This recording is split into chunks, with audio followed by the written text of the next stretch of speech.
Rockers, welcome to Blue Rock Talk with Connie Willis. It's Crypto Connie, and this is Bitshares Now, talking about cryptocurrencies and talking with the Godfather of Bitshares, Stan Larimer.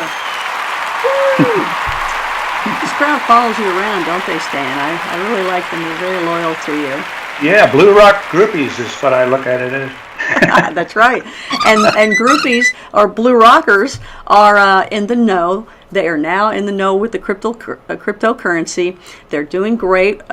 They are now asking questions about what goes on inside the Bitshare wallet, which is very interesting. And I've got one for you today. And this question is, how do I convert Bitshares into another crypto on the Bitshares exchange? And of course, one of their questions is, and I think this is going to be a different answer, is how do they exchange Bitshares for EOS?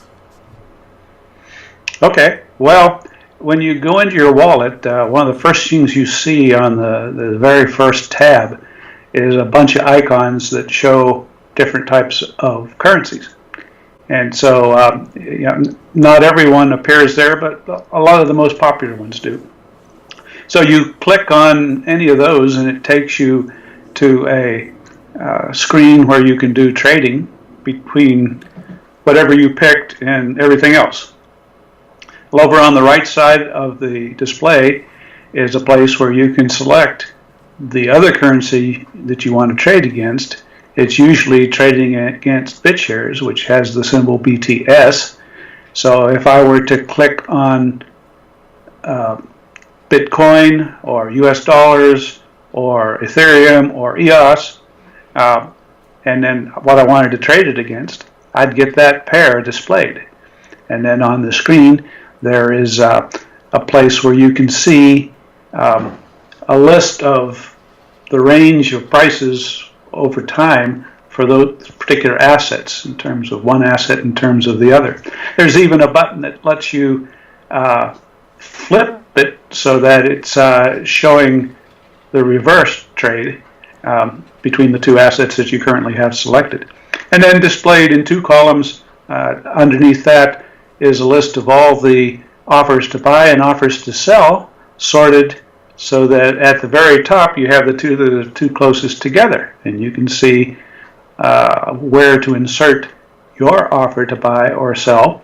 There's a little form that you fill out that says, I would like to sell 50 Bitshares, and I would like to get 100 Bitcoins for that. Well, you might be waiting a long time for that particular trade, but it can sort into the order books and wait there. And you can see a lot of hopeful people hoping to get things very expensive or very cheap.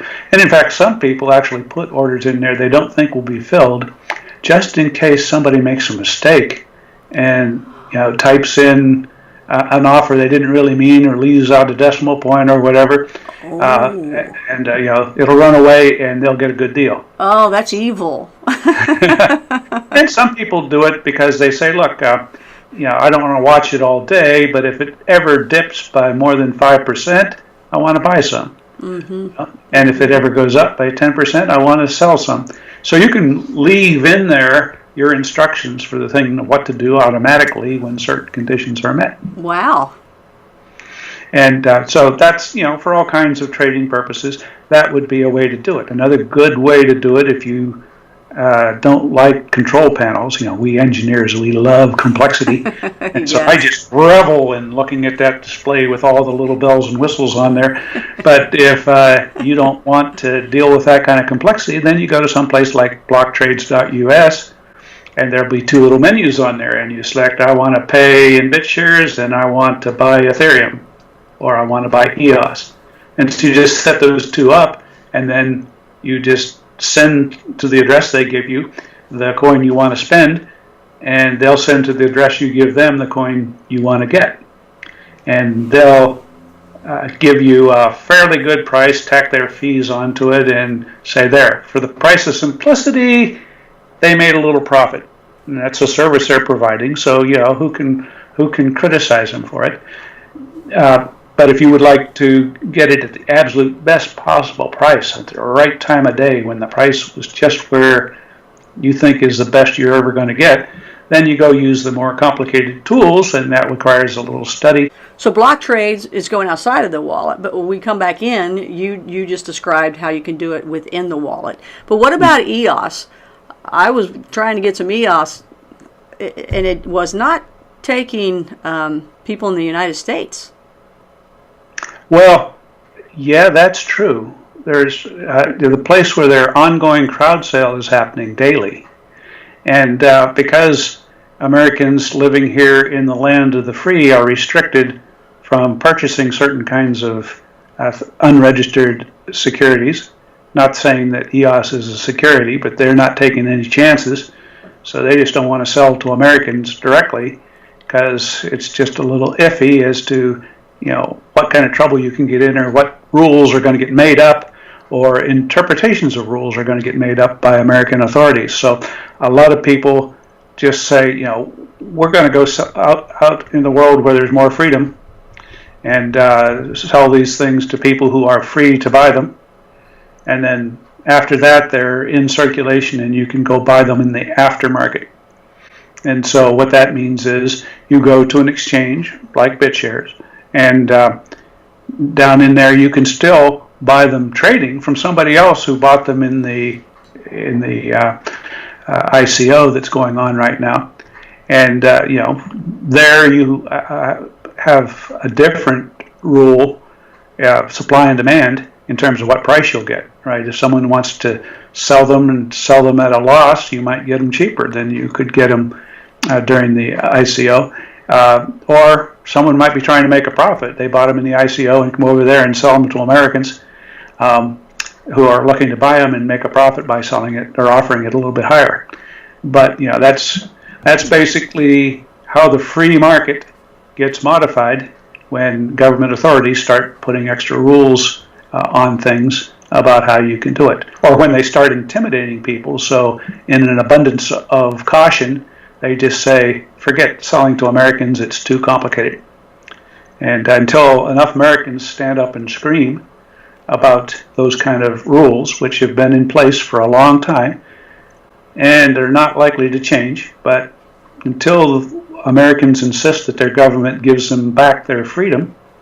And what is that freedom right now? It's the freedom to get taken by a scam, right? Because that's why these rules came in the first place, is there were people back in the 1920s and so on who were selling scam stock and so on like that, and people screamed to their government to do something. So the government came along and made up a bunch of rules that were designed to keep people from being taken by a scam. And what we lost with that protection is our freedom. And as long as Americans keep insisting that government protect them from every little thing that could go wrong, they're going to give up their freedom on the other side. And that's a trade we all have to face and make, but that's how we get all the regulations, is because half of our population wants to live in a world where nothing can go wrong and no risks occur, and are happy to give up their freedom in order to get that kind of protection. And that means that the other half, who want to take personal responsibility, and want to have the freedom to go take risks because it's their own decision. And that's what we see happening in this good example of exactly what happens when those two forces collide. You mentioned the EOS is doing something now. Well, crowdfunding, initial coin offering. There's different precise meanings to that, but that basically offering their coins for sale in some form where other people can get them in exchange for them getting money. And then there's all kinds of restrictions, as you might imagine, on what you can use that money for legitimately. So as I understand it, EOS is a utility token that is useful to gain access to the services that particular platform offers. and they're making it available the way you would sell tickets to attend a baseball stadium where there's a World Series game going on. They sell tickets that way that allow you to access the service that those ball players are performing by going out there and playing ball. And the same thing for concert tickets or tokens for using a laundromat or even chips in a casino. You enter the casino, you turn in your dollars, and you get casino chips. Those are utility tokens that allow you to go around and play in the different games in a way that doesn't leave vast quantities of fungible money laying around where criminals could come in and hold somebody up. You've got a lot of money laying around on a table, people grabbing it, and so on like that. But if everybody's playing with chips and you have to go to the window at the end and cash them in for dollars, they can secure the more generally useful money, U.S. dollars, in a way that makes it safer to be in a casino. At least that's one of the reasons for doing it that way. So if you're utility tokens are things that allow you to, you could buy a utility token where they could offer you a discount. If you buy these tokens, we'll give you 20% off. We get the money ahead of time, and then when you go spend them, they spend as if they were 20% more than it was. That's a way of offering people a discounted pre-sale of some product or service.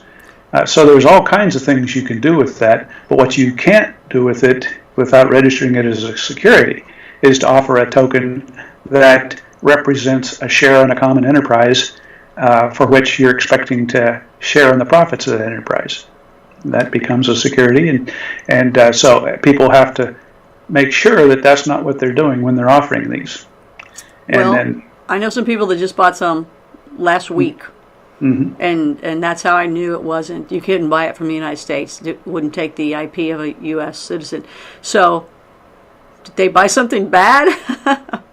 No. It's just the people who are doing this recognize that there's a lot of uncertainty in every country in the world about how different governments are going to regulate and treat these things. And America is famous for the long arm of the law being able to reach into any Caribbean island that you think you can hide at and snag you, right? And the massive apparatus of being able to, anytime you pass through a port of entry into the country, being able to scan your passport and say, whoa, we have been looking for you. You are doing something we don't like. Because America is a superpower with tentacles everywhere, a whole lot of banks, perfectly legitimate Swiss banks, are not taking American customers.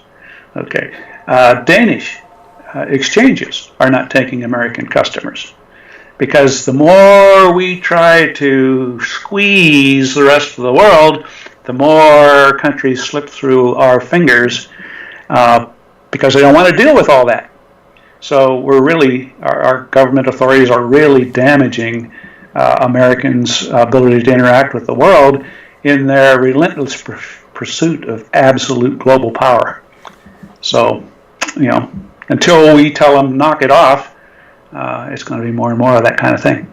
Stan Larimer for Blue Rock Talk with Connie Willis, Crypto Connie here, along with our show called Bitshares Now. And, of course, stay with us. We'll have more. Please like, please share, please comment, and definitely follow both Stan and I on Steemit.